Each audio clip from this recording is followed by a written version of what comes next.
Sou peregrino aqui, em terra estranha estou, no reino. Bem-vindo ao podcast Estrangeiros e Peregrinos. A mensagem de hoje será apresentada por Dennis Allen. Normalmente dedicamos as mensagens da sexta-feira a algum tema especial. Durante várias semanas falamos sobre a santidade. Se você perdeu aquelas mensagens, sugiro que volte a assistir a todas. Mas hoje nós vamos iniciar uma outra série de mensagens refletindo sobre as palavras de Jesus na cruz. As últimas palavras de qualquer pessoa tendem a ter peso para nós. Às vezes, se for pais ou avós que ouvimos aquelas últimas palavras e as ideias ficam guardadas na nossa cabeça. Com certeza, cada palavra pronunciada por Jesus na cruz tem importância. E nós vamos dedicar um tempo para estudar sobre o que ele disse quando estava na cruz. Quando voltamos a pensar sobre Jesus na cruz, sabemos que existem perspectivas diferentes do que aconteceu naquele dia.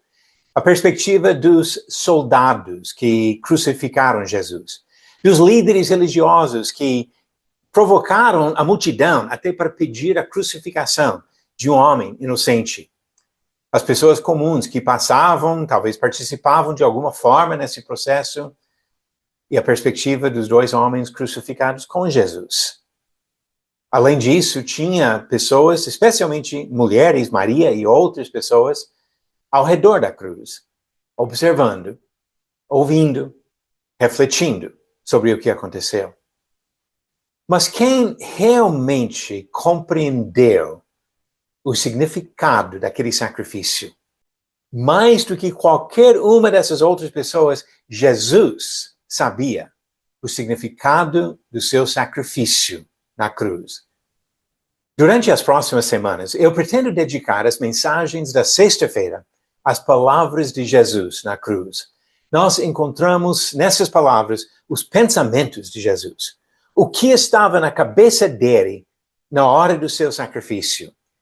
E quando falamos sobre as palavras de Jesus na cruz, muitas vezes comentamos sobre 7 palavras. Na verdade, são 7 expressões de Jesus, ou frases que Jesus pronunciou. Eu vou mostrar aqui uma lista dessas palavras que nós vamos examinar, se Deus permitir, ao longo das próximas semanas. Jesus disse, Pai, perdoa-lhes, porque não sabem o que fazem. Em verdade te digo que hoje estarás comigo no paraíso, o que ele falou para o ladrão. Mulher, eis aí teu filho. Eis aí tua mãe, o que ele falou para Maria e um dos discípulos. Deus meu, por que me desamparaste? Uma oração para o Pai. Tenho sede. Está consumado. E Pai, nas tuas mãos, entrego o meu espírito. Pode olhar para essa lista e refletir um pouquinho já. Mas durante as próximas semanas, cada sexta-feira, vamos refletir sobre uma frase, pensando sobre o significado do que Jesus disse nas últimas horas, quando sofria na cruz por causa do meu pecado e seu pecado.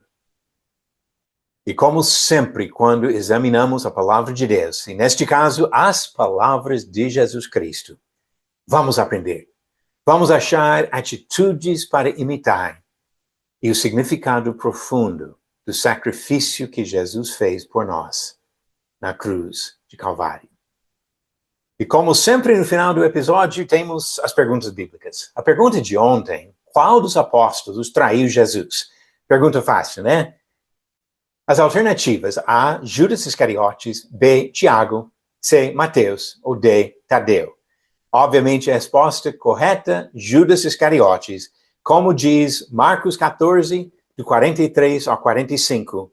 E logo enquanto Jesus ainda falava, chegou Judas, um dos 12, e com ele uma multidão com espadas e porretes vinda da parte dos principais sacerdotes, escribas e anciãos.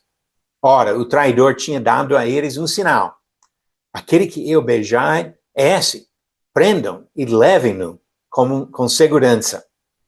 E logo que chegou, aproximando-se de Jesus, Judas disse, Mestre, e o beijou. Judas Iscariotes, que traiu Jesus. A nova pergunta: qual foi o nome da mulher que recebeu os espias israelitas em Jericó? Alternativas: A. Esther, B. Ruth, C. Débora ou D. Raabe. A resposta no final do próximo episódio. Jesus Cristo morreu na cruz para nos salvar do pecado, para nos livrar da morte. Cada palavra que ele falou naquelas 6 horas que estava na cruz ensina algo importante para nós. Venha comigo nessa jornada nas próximas semanas, toda sexta-feira, durante algumas semanas. Nós vamos refletir sobre as últimas palavras de Jesus na cruz. Obrigado por nos acompanhar nessa jornada pelas Escrituras. Volte amanhã para ouvir mais uma mensagem do podcast Estrangeiros e Peregrinos.